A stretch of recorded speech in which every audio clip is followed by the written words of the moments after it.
मांगो तारुए साली बोला ना तू हाली हाली आइल बड़ू बन ठान के कोके कलर उठा लाली। अरे साली जी बोला का मांगो तारुए साली बोला ना तू हाली हाली आइल बड़ू बन ठान के कोके कलर उठा लाली। हीरो चाही लइका की बदमाश चाही हो बदमाश चाही। सुना ओसो के सावन में कुछ खास चाही दुल्हा झकास चाही।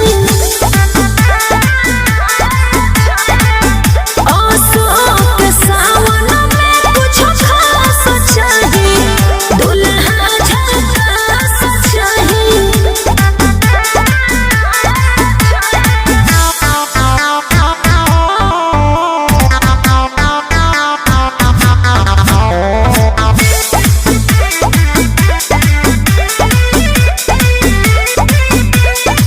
देखत बाजे है दिलवा में सीटी होखे बलवा में सब क्वालिटी। ए जीजा जी जौन सोचता रू कइबू जल भर सावन जे चढ़ाइबू औठा छाप चाहे कि फर्स्ट क्लास चाही हो फर्स्ट क्लास चाही।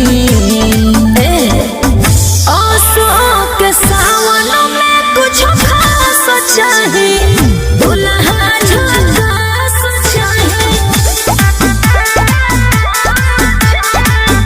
ओसो के सावन में कुछ खास चाही दुल्हा झकास चाही।